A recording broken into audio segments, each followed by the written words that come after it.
KT ವೀಕ್ಷಕರಿಗೆ ನಮಸ್ಕಾರಗಳು. Arahalli ಸೊಸೈಟಿಯಲ್ಲಿ NDA ಅಬ್ಬರ, ಕಾಂಗ್ರೆಸ್ ಶೂನ್ಯ ಸಂಪಾದನೆ, ಕಾಂಗ್ರೆಸ್ಗೆ ಮುಖಭಂಗ. ಸುದ್ದಿಯ ವಿವರ.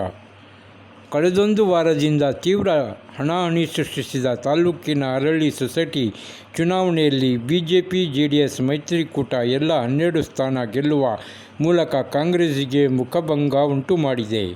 ಎರಡೂ ಕಡೆಯವರು ಚುನಾವಣೆಯನ್ನು ಸವಾಲಾಗಿ ತೆಗೆದುಕೊಂಡು ಭರ್ಜರಿ ಪ್ರಚಾರ ಮತ್ತು ಕಸರತ್ತು ನಡೆಸಿದ್ದರು.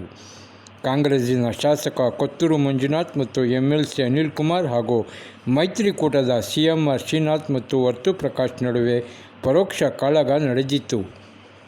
ಶನಿವಾರ ನಡೆದ ಚುನಾವಣೆಯಲ್ಲಿ ದಳ ಬಿಜೆಪಿ ಮೈತ್ರಿಕೂಟದ ಟಿ ರಾಮಾಂಜನೇಯ 135 ಮತ, B Eerappa 129, P Noorulla 129, KV Ashok Kumar 127, M Srinivasaiah 127, V Krishnappa 111, HR Sampath Kumar 124, M ವೆಂಕಟೇಶಪ್ಪನವರು 141, ಡಿಎನ್ ಲಕ್ಷ್ಮಿ 136, ನೀಲಮ್ಮ 130, ಎನ್ ಉಮಾದೇವಿ 126 ಹಾಗೂ ಆರ್ ಮಂಜುನಾಥ್ 190 ಮತ ಗಳಿಸುವ ಮೂಲಕ ಜಯಭೇರಿ ಬಾರಿಸಿದರು. ಕಾಂಗ್ರೆಸ್ನಿಂದ ಸ್ಪರ್ಧೆ ಮಾಡಿದ್ದ Arunesh Babu 5, V Girish Babu 55, R C Mahesh 60, Munsam Reddy 80, N Ramakrishnappa 5, Lingegowda 72, V Harish 59, M Jayaram 88, KV Srinivas Yadav 3, T Karunakar 78, S Devaraj 75, Narayanaswamy 76, Lakshmidevamma 68, Venkatalakshmamma 63, D R Chandrashekar 3 ಮತ್ತು ವಿ ಶ್ರೀನಿವಾಸ್ 101 ಮತ ಪಡೆದರು.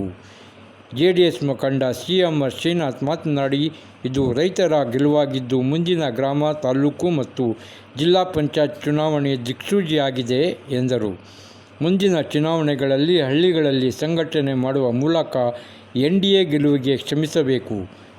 ಟಿಕೆಟ್ ವಿಚಾರದಲ್ಲಿ ಗೊಂದಲ ಮಾಡಿಕೊಳ್ಳದೆ ಹೊಂದಾಣಿಕೆ ಮಾಡಿಕೊಂಡು ಹೋಗಬೇಕು ಎಂದು ತಿಳಿಸಿದರು.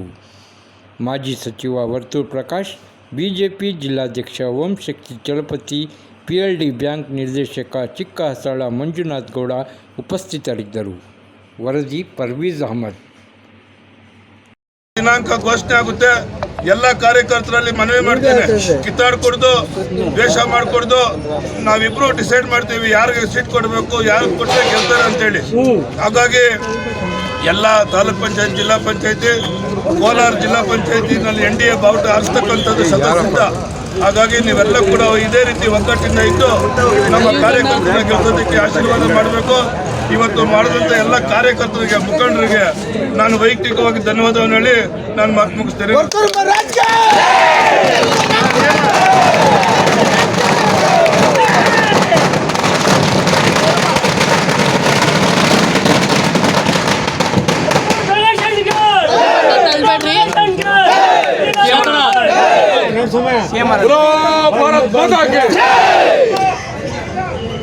ಅರಹಳ್ಳಿ ವಿವಿಧೋದ್ದೇಶ ಪ್ರಾಥಮಿಕ ಕೃಷಿ ಗ್ರಾಮೀಣ ಸಹಕಾರ ಸಂಘದ ಆಡಳಿತ ಮಂಡಳಿಯ ನಿರ್ದೇಶಕರ ಚುನಾವಣೆ 2028ರ ಅವಧಿಯ ಚುನಾವಣೆ ಏನು ಇವತ್ತು ಬೆಳಿಗ್ಗೆ 10 ಗಂಟೆ ಪ್ರಾರಂಭ ಆಗಿ 4 ಗಂಟೆಗೆ ಮುಕ್ತಾಯ ಆಯಿತು. ಯೋಧರ ರೀತಿಯಲ್ಲಿ, ಸೈನಿಕರ ರೀತಿಯಲ್ಲಿ ಮೈತ್ರಿ ಅಭ್ಯರ್ಥಿಗಳ ಜೊತೆಯಾಗಿ ಎರಡೂ ಪಕ್ಷದ ಮುಖಂಡರುಗಳು ಸರಿಸುಮಾರು 1 ವಾರದಿಂದ ನಿರಂತರವಾಗಿ ಕೆಲಸ ಮಾಡಿ ಮತ್ತೆ ಅವರ ಒಂದು ವಿಶ್ವಾಸ ಗಳಿಸಿದ್ರಿಂದ ಇವತ್ತು 12 ಕ್ಷೇತ್ರಕ್ಕೆ ಕುಮಾರಸ್ವಾಮಿ ಅವರ ಆಡಳಿತ ಕೇಂದ್ರ ಸರ್ಕಾರದ ತಗೊಂಡಂಥ ಅತ್ಯುತ್ತಮವಾದ ನಿರ್ಧಾರಗಳಿಂದ ಇವತ್ತು ದಿವಸ ರೈತ ಸಮೂಹ ಇವತ್ತು ಸೊಸೈಟಿನ ನಮ್ಮ ಆಡಳಿತಕ್ಕೆ ತಂದುಕೊಂಡಿದೆ. ನೀವೆಲ್ಲ ನೋಡಿರ್ಬೋದು, ಈ ಒಂದು ಸೊಸೈಟಿಯಲ್ಲಿ ಯಾರು JDS ಮತ್ತು BJP ಬೆಂಬಲಿತ ಒಂದು ಮತದಾರರಿದ್ರು ಅವರನ್ನ ಸರಿಸುಮಾರು 220 ಮತದಾರರನ್ನ, ವೋಟರ್ಸ್ನ ಆಡಳಿತ ಯಂತ್ರ ಬಳಸ್ಕೊಂಡು, ಸರ್ಕಾರವನ್ನು ಬಳಸ್ಕೊಂಡು ಅವರ ಆಡಳಿತ ಅವರು ವೋಟರ್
ಸೊಸೈಟಿಯಲ್ಲಿ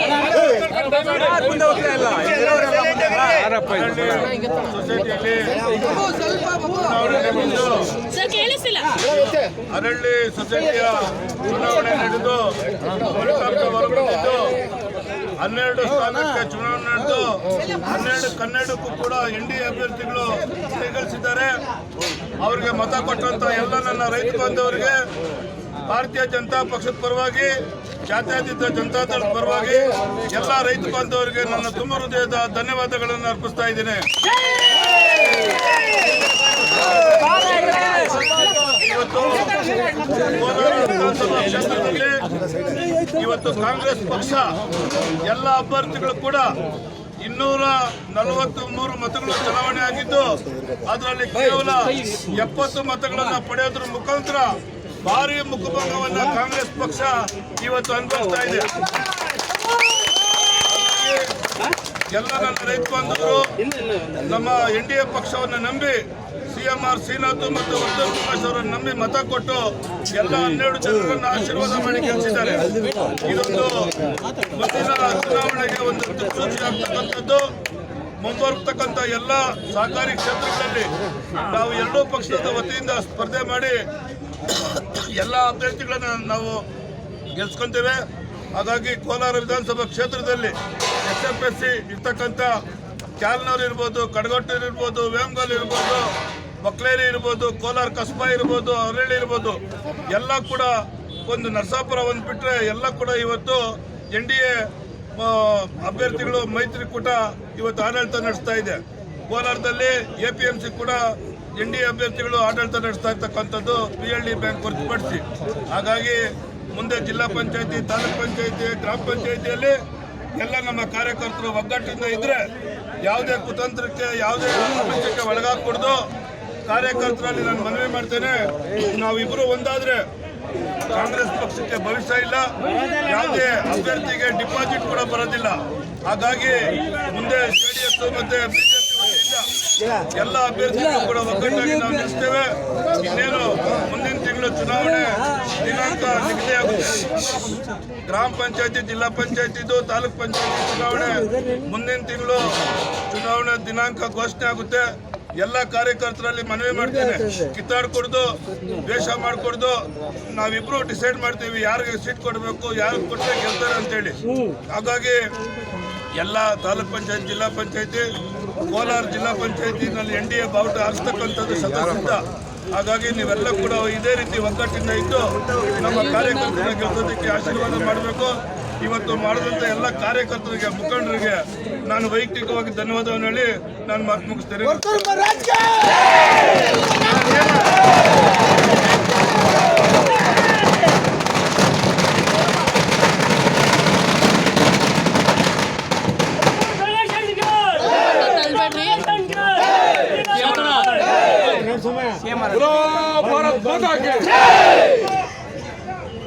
ಅರಳ್ಳಿ ವಿವಿಧೋದ್ದೇಶ ಪ್ರಾಥಮಿಕ ಕೃಷಿ ಗ್ರಾಮೀಣ ಸಹಕಾರ ಸಂಘದ ಆಡಳಿತ ಮಂಡಳಿಯ ನಿರ್ದೇಶಕರ ಚುನಾವಣೆ 2028ರ ಅವಧಿಯ ಚುನಾವಣೆ ಏನು ಇವತ್ತು ಬೆಳಿಗ್ಗೆ 10 ಗಂಟೆ ಪ್ರಾರಂಭ ಆಗಿ 4 ಗಂಟೆಗೆ ಮುಕ್ತಾಯ ಆಯಿತು. ಯೋಧರ ರೀತಿಯಲ್ಲಿ, ಸೈನಿಕರ ರೀತಿಯಲ್ಲಿ ಮೈತ್ರಿ ಅಭ್ಯರ್ಥಿಗಳ ಜೊತೆಯಾಗಿ ಎರಡೂ ಪಕ್ಷದ ಮುಖಂಡರುಗಳು ಸರಿಸುಮಾರು ಒಂದು ವಾರದಿಂದ ನಿರಂತರವಾಗಿ ಕೆಲಸ ಮಾಡಿ ಮತ್ತೆ ಅವರ ಒಂದು ವಿಶ್ವಾಸ ಗಳಿಸಿದ್ರಿಂದ ಇವತ್ತು 12 ಕ್ಷೇತ್ರಕ್ಕೆ ಕುಮಾರಸ್ವಾಮಿ ಅವರ ಆಡಳಿತ, ಕೇಂದ್ರ ಸರ್ಕಾರದಲ್ಲಿ ತಗೊಂಡಂಥ ಅತ್ಯುತ್ತಮವಾದ ನಿರ್ಧಾರಗಳಿಂದ ಇವತ್ತು ದಿವಸ ರೈತ ಸಮೂಹ ಇವತ್ತು ಸೊಸೈಟಿನ ನಮ್ಮ ಆಡಳಿತಕ್ಕೆ ತಂದುಕೊಂಡಿದೆ. ನೀವೆಲ್ಲ ನೋಡಿರ್ಬೋದು, ಈ ಒಂದು ಸೊಸೈಟಿಯಲ್ಲಿ ಯಾರು JDS ಮತ್ತು BJP ಬೆಂಬಲಿತ ಒಂದು ಮತದಾರರಿದ್ರು ಅವರನ್ನ ಸರಿಸುಮಾರು 220 ಮತದಾರರನ್ನ, ವೋಟರ್ಸ್ನ ಆಡಳಿತ ಯಂತ್ರ ಬಳಸ್ಕೊಂಡು, ಸರ್ಕಾರವನ್ನು ಬಳಸ್ಕೊಂಡು ಅವರ ಆಡಳಿತ, ಅವರು ವೋಟರ್